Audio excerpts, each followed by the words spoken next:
consumista del mundo. Un impacto muy grande. ¿A usted la afectó? ¿La sacudió? Bueno, claro que sí. Pero por otra parte, descubrí una realidad en la congregación que me extrañó. Fue ver el nivel de pobreza de nuestras hermanas en un medio como los Estados Unidos. Y yo vi que se podía descubrir la pobreza y vivir la pobreza con los pobres, porque allí también los hay, y muchos. Lo que pasa es que los esconden. Pero yo vi que se podía vivir otra realidad en un medio como los Estados Unidos. A mí me dio mucha dificultad al principio, porque yo pensé que me iba a encontrar en ese medio, y yo descubrí otra realidad. ¿Y por qué la comunidad de la Presentación es más pobre en los Estados Unidos que en otros países? Yo pienso que, como resultan los santos en las épocas de crisis, también resultan los pobres en un medio como los Estados Unidos, precisamente porque hay todo por esa riqueza. Entonces se hace una opción más radical por una pobreza.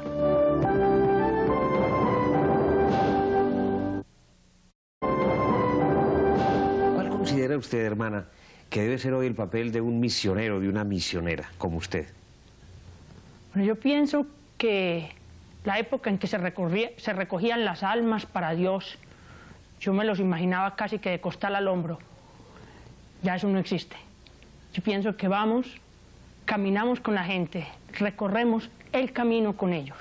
No se trata de hacer que el camino de ellos sea el nuestro, sino de ayudarles a vivir el camino de ellos. Ya no contamos la misión en el número de bautizos. Pero usted, cuando se encuentra pues a un señor en el África, en Camerún, trata de convencerlo hacia la fe católica, de cristianizarlo, de bautizarlo, de enseñarle todo el contenido doctrinal. Bueno, cuando yo llegué al Camerún, yo pienso que me dieron la primera lección y la más importante de las que he recibido.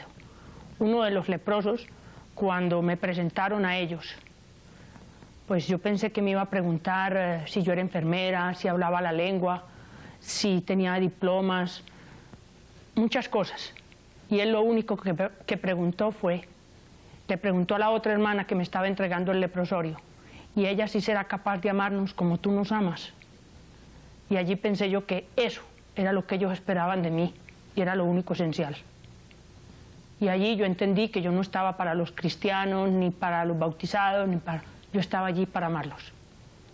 Y si el día en que yo me vaya, la gente puede hacer la misma pregunta, yo creo que yo cumplí mi misión. ¿A cuántas personas ha evangelizado? Bueno, la verdad es que habría que ver qué es evangelizar, porque yo creo que con frecuencia son los leprosos los que me han evangelizado. Creo que eso no se mide así. Por ejemplo, cuando murió uno de los leprosos, en esa reunión que le decía que se hace para celebrar la resurrección, los otros decían, él nos enseñó a vivir, a morir, a vivir, a sufrir y a morir. Por la manera como había vivido un pobre mutilado, sin piernas, sin brazos, con el rostro deformado, una sola llaga de la cabeza a los pies y una sonrisa. Y yo salí de esa reunión preguntándome, ¿quién es el misionero aquí?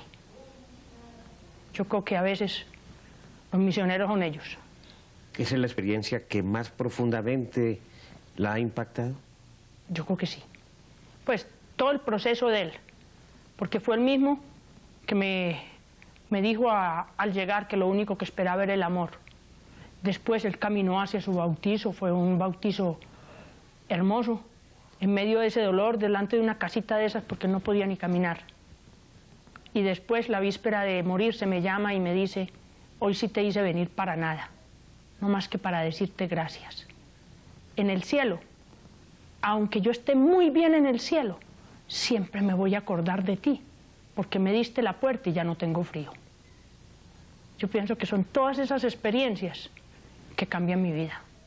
Gente que vive así, al día, en esos acontecimientos de cada día, pero que cogen dimensiones en la vida de ellos. Es quizás la única colombiana y pienso que de pronto la única latinoamericana que ha recibido la Orden de Malta, la recibió precisamente hace 2 o 3 meses. ¿Cómo fue esa ceremonia? ¿Dónde y por qué?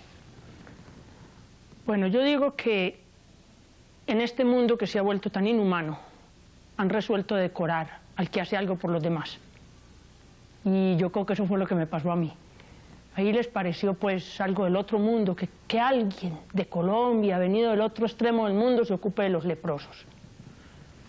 A mí no me parece tanta gracia porque yo digo, pues son hermanos como son los otros. Y yo tengo ese carisma y yo tengo ese sentido en la vida y para mí eso es natural. Lo que me pareció raro fue la medalla. ¿Esa ceremonia fue en París? Esa ceremonia fue en el Palacio de Versalles, en la Capilla Real. Eso es con todos los honores, todas las ceremonias, grandes desfiles militares de la Edad Media. Yo me sentía como en película del siglo XVII y con todo el son de trompetas y de... Pero a mí eso más bien me hace reír porque yo digo, pero todo eso porque uno sirvió a los demás y hay cantidades de gente que hace lo mismo pero que no se sabe.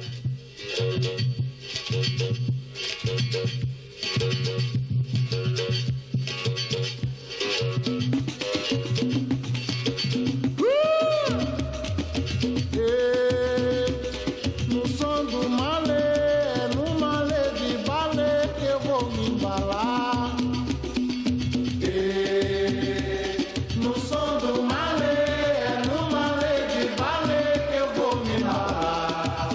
Lá no malê de balé, Ogum fez o seu congá. É lá que se vai bater pra esse orixá. No toque do agarrum, o povo vai rodear, chamando a...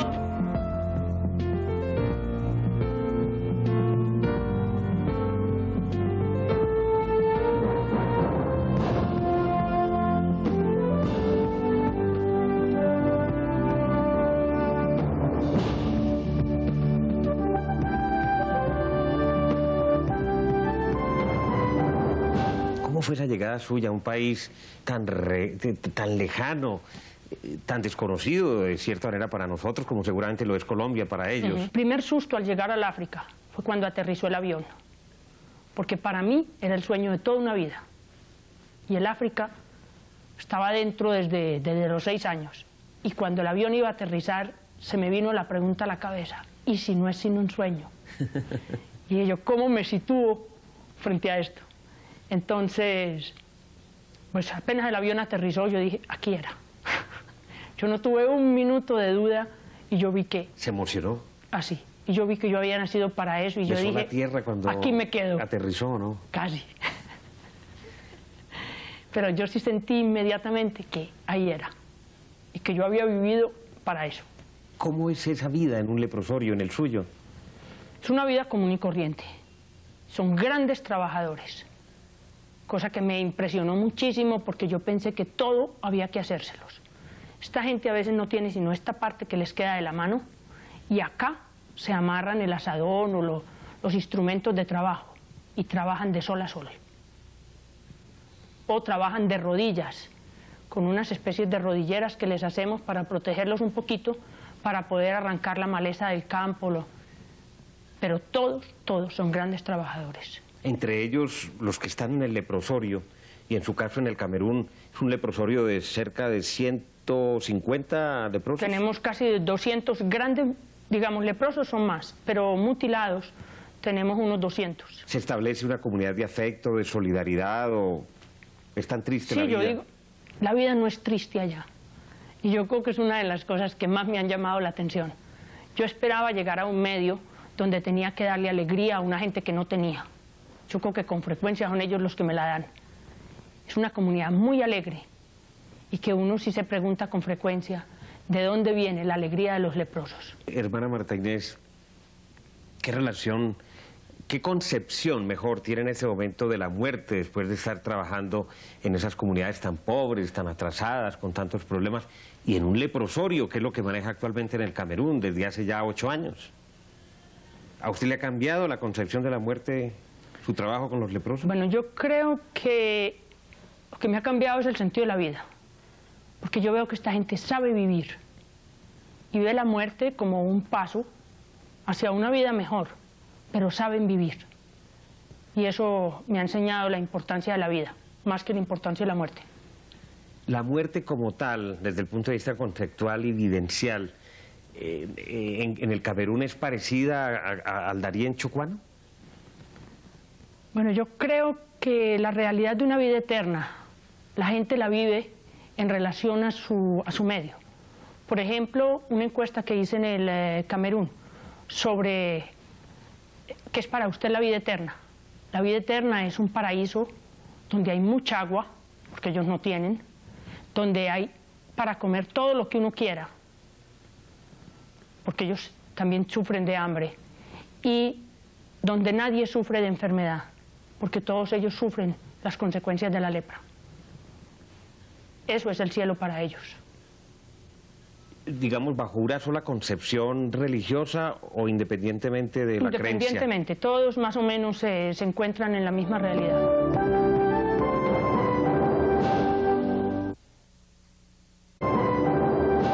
¿Las familias se mantienen cercanas a sus parientes leprosos? En el África nunca se ha aislado el leproso, y yo creo que es una de las diferencias más grandes que yo encontré con Agua de Dios en Colombia. La familia vive siempre con el padre o la madre leprosos, y es una ventaja porque uno sigue las familias, puede hacer un control más rápido, hacer un tratamiento más rápido si de pronto hay signos, de manera que los niños están muy protegidos. A pesar de esa cercanía de los familiares con los leprosos, ¿realmente sí se transmite por contagio? ¿Se dan muchos casos? Bueno, se dice, es muy difícil saber el contagio de la lepra, porque eso tiene un periodo de incubación entre 1 mes y 10 años. Entonces, para uno saber qué ha hecho en los últimos 10 años, es muy difícil. Pero entre los niños hemos visto que más o menos un 50% se contamina y un 50% nunca se contamina. Hay una inmunidad natural que no se sabe quién la tiene ni por qué. ¿Nunca ha tenido temor por un contagio? Pues no. Digamos, la lepra es contagiosa, pero si yo creo en el trabajo que estoy haciendo, si yo creo que la gente se puede tratar, tengo que ser capaz de tratarme a mí misma, si el momento se llega.